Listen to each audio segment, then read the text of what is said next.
প্রিয় শিক্ষার্থীরা, কেমন আছো তোমরা? আশা করি প্রত্যেকেই নিজ নিজ বাসায় ভালো আছো, সুস্থ আছো। ঘরেই থাকো, পরিষ্কার পরিচ্ছন্ন থাকো, পড়াশোনা করো। আমি গত ক্লাসে ব্যবসায় উদ্যোগ বইয়ের দ্বাদশ অধ্যায় অর্থাৎ সফল উদ্যোক্তাদের জীবনী থেকে শিক্ষণীয় এই অধ্যায়ের আমরা একজন স্বনামধন্য উদ্যোক্তার জীবনী পড়েছি, জেনেছি।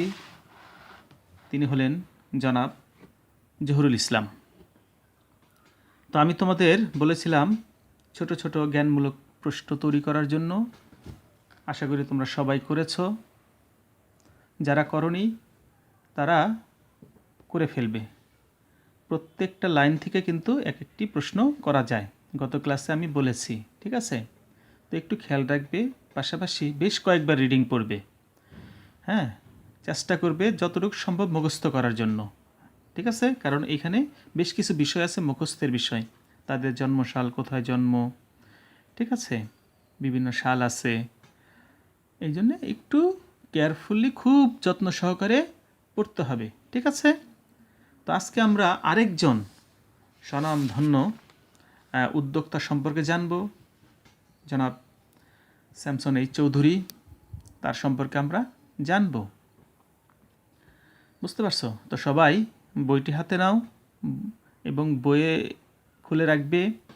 পাশাপাশি কলম অথবা পেন্সিল দিয়ে ইম্পর্ট্যান্ট যে লাইনটি হবে সেটি দাগ দিয়ে রাখবে। ঠিক আছে? তাহলেই তোমাদের শিক্ষাটা সঠিকভাবে হবে। সবাই একটু মনোযোগ দাও। স্যামসন এইচ চৌধুরী বাংলাদেশের শিল্প বাণিজ্যের ইতিহাসে অবিস্মরণীয় নাম। স্কয়ার গ্রুপের চেয়ারম্যান, জনহিতৈষী ব্যক্তিত্ব স্যামসন এইচ চৌধুরী। তার জন্ম 1926 সালের 25শে সেপ্টেম্বর ফরিদপুর জেলায়।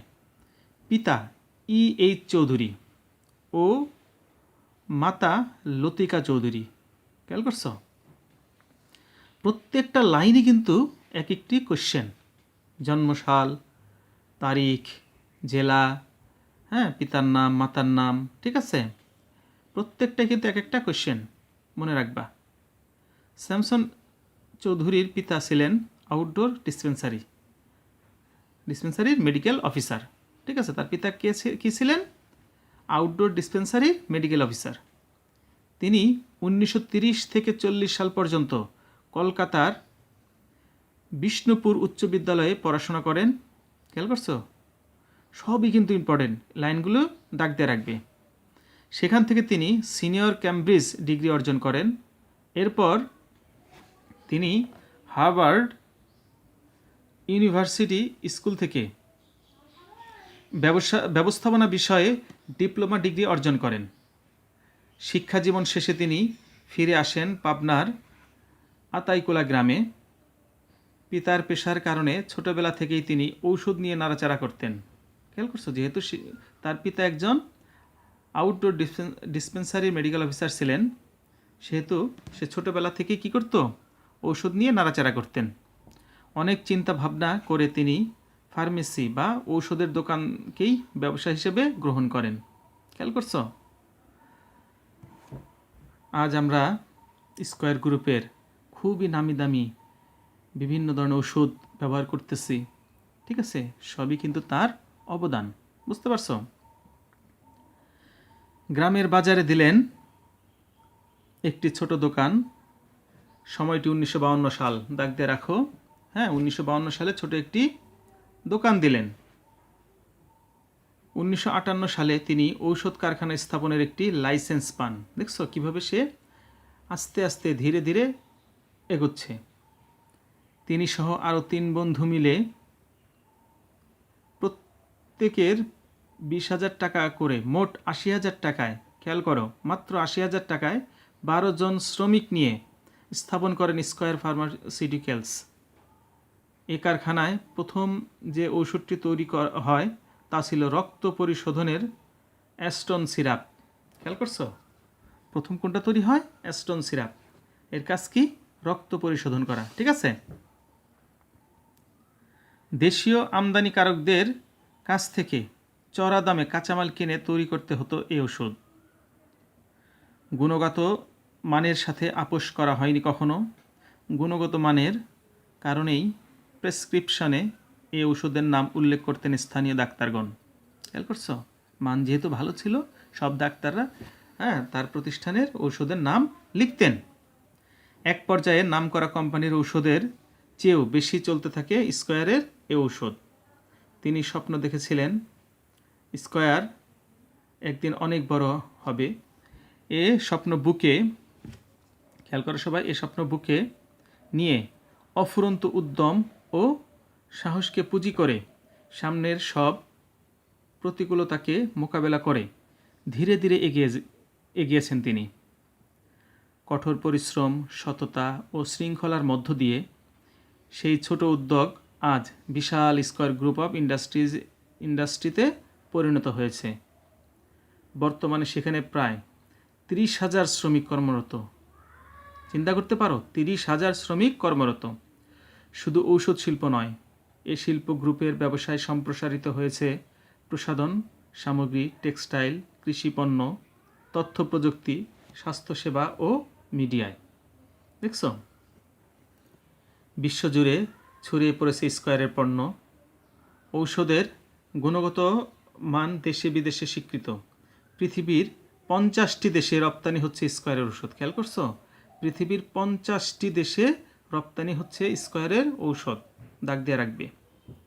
দেশের অন্যতম বেসরকারি টেলিভিশন চ্যানেল মাছরাঙ্গা টেলিভিশনের তিনি ছিলেন চেয়ারম্যান। খেয়াল করছো?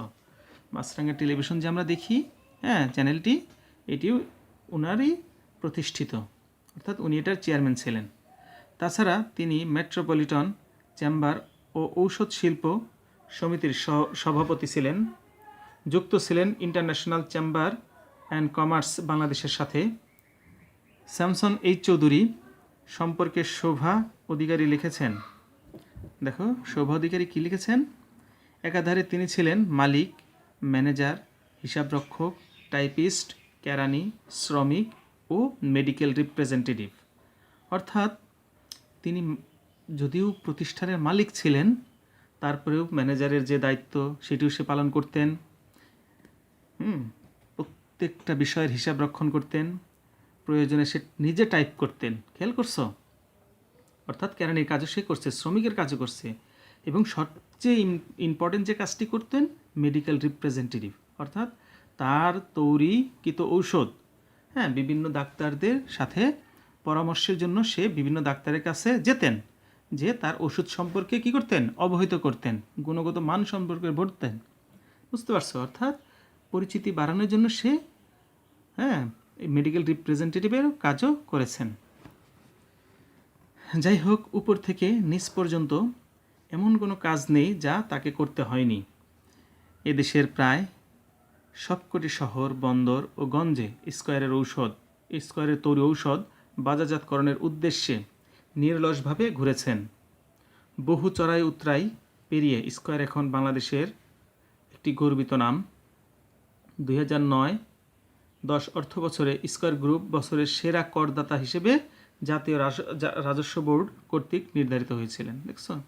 অর্থাৎ বাংলাদেশে সরকারকে যে ব্যবসায়ীরা কর দেয়, স্কয়ার গ্রুপের প্রতিষ্ঠাতা স্যামসন এইচ চৌধুরী 2009-10 অর্থ বছরে শ্রেষ্ঠ করদাতা, সেরা করদাতা হিসেবে জাতীয় রাজস্ব বোর্ড কর্তৃক নির্বাচিত হয়েছিল। বুঝতে পারছো? এই জিনিসগুলা আমরা জানলাম স্যামসন এইচ চৌধুরী সম্পর্কে। তো খুব কঠিনভাবে, খুব জোরালোভাবে কী করতে হবে, রিডিং পড়তে হবে। ঠিক আছে? তাহলে তোমরা কী করতে পারবে, জিনিসগুলো বুঝতে পারবে। বারবার রিডিং পড়তে হবে এবং বিভিন্ন সাল, বিভিন্ন যে ইম্পর্টেন্ট বিষয়গুলো আছে সেগুলো দাগ দিয়ে রাখবে। ঠিক আছে?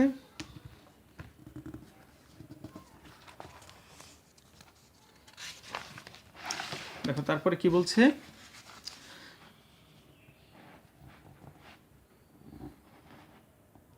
দেখো স্কয়ারের তৈরি হরেক রকমের পণ্য আজ মানুষের ঘরে ঘরে।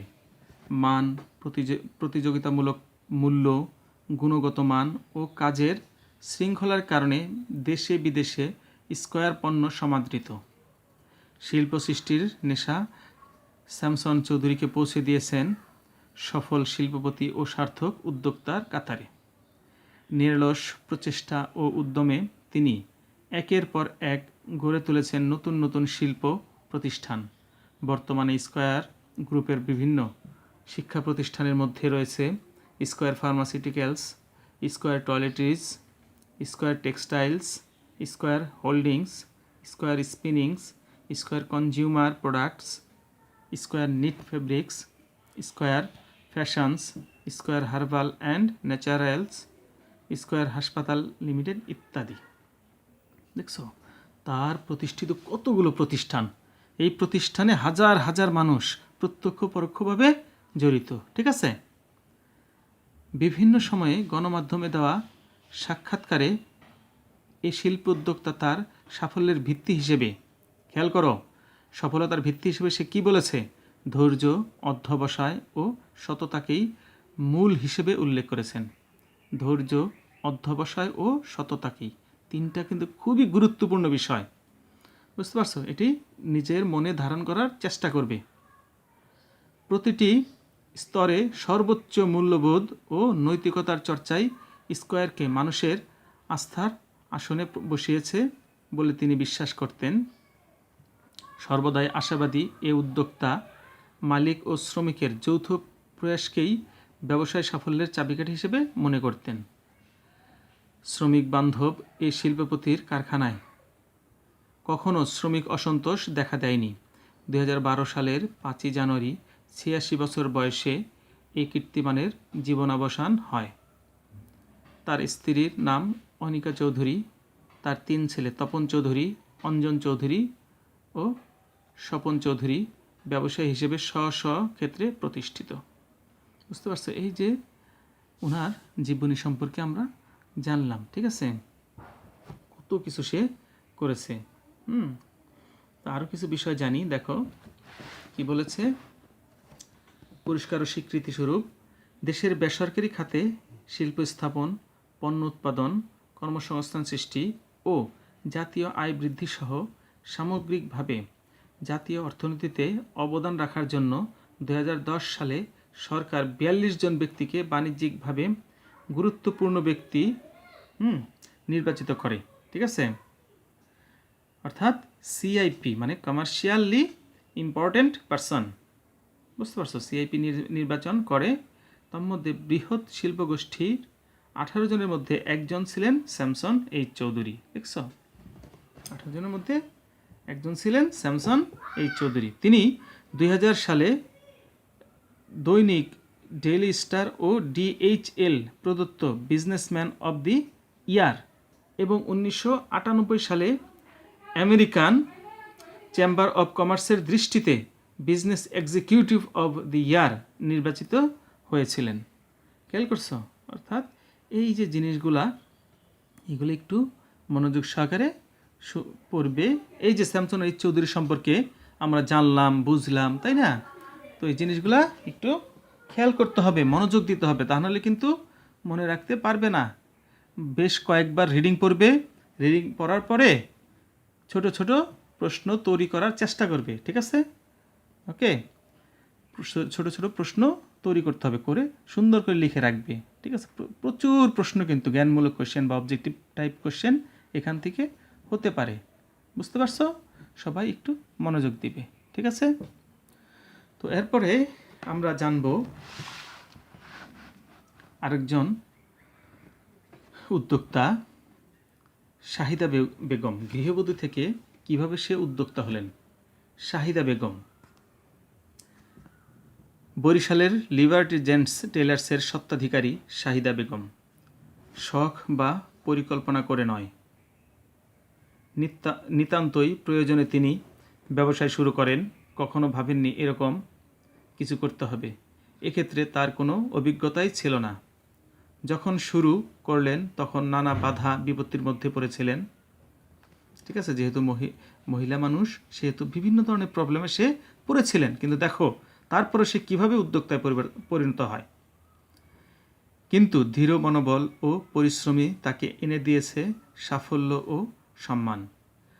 পুরুষদের পোশাক তৈরির কাজ শুরু করেছিলেন এবং এখনও করছেন। শাহিদা বেগম বাস করেন বরিশাল শহরে। স্বামীর টেইলারিং ব্যবসায় আর 4 মেয়ে নিয়ে তার দিনগুলো ভালোই চলছিল, কিন্তু হঠাৎ করেই তার স্বামী অসুস্থ হন। 1997 সালে তার স্বামী তাদের সবাইকে রেখে চলে যান পরপারে। শাহিদা যেন চোখে অন্ধকার দেখেন। কিভাবে চলবে সামনের দিনগুলো, মেয়েদের ভবিষ্যৎ কী হবে। ঘর সংসারের কাজ ছাড়া তিনি কিছুই জানতেন না, ব্যবসায়ও বোঝেন না। বরিশাল সদর হাসপাতালের কাছে তার স্বামীর জেন্টস টেইলার্সটির অবস্থানও তখন ভালো ছিল না। বুঝতে পারছো? স্বামী অনেক দিন অসুস্থ থাকায় সমস্ত সঞ্চয় শেষ হয়েছিল। শাহিদার সামান্য গহনাই সম্বল ছিল। খেয়াল করছো সবাই? একটু মনোযোগ দাও। গহনা বিক্রি করে 50,000 টাকা দিয়েই ব্যবসায়টি শুরু করেন। দোকানের কর্মচারীও তখন ছিল 2 জন। তাদের কাছে টেইলারিং শেখেন, শুরু করেন কাজ। দেখো তার পথ চলা শুরু, সে কীভাবে আজ উদ্যোক্তায় পরিণত হয়েছে। দেখো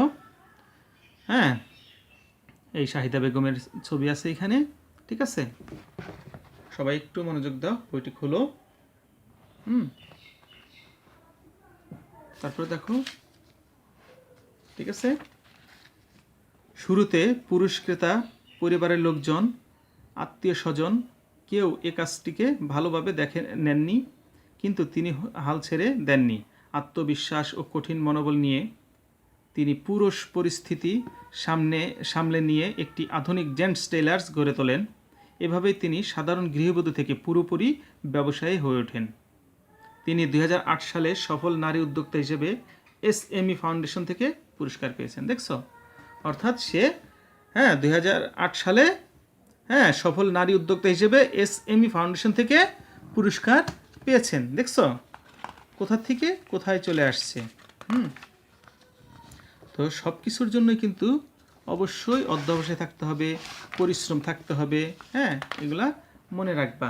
তো আমরা জানলাম আজকে স্যামসন এই চৌধুরী সম্পর্কে। দেখো তার ছবিটা, ঠিক আছে? আর জানলাম হচ্ছে শাহিদা বেগম গৃহবধূ থেকে কীভাবে হতো, এই 2 জন উদ্যোক্তার সম্পর্কে আমরা আজকে জানলাম। তো তোমাদের কাজ হচ্ছে এই 2 জন উদ্যোক্তা সম্পর্কে তোমরা ভালোভাবে পড়বে। তোমাদের বইয়ে যেটুকু আছে খুব মনোযোগ সহকারে কয়েকবার রিডিং পড়বে, এবং ইম্পর্টেন্ট বিষয়গুলো দাগ দিয়ে রাখবে। আর ছোট ছোট প্রশ্ন তৈরি করবে, ঠিক আছে? প্রশ্ন তৈরি করে আমাকে জানাবে, ঠিক আছে? তো আশা করি তোমরা বিষয়টি ধরেছ। আশা করি বাসায় পড়াশোনা করবে, ঠিক আছে? খুবই সাবধানে থাকবে, আর মনোযোগ সহকারে পড়াশোনা করতে হবে। বুঝতে পারছো? তো সবাই বাসায় থাকবে, ভালো থাকবে, ঠিক আছে? ধন্যবাদ সবাইকে।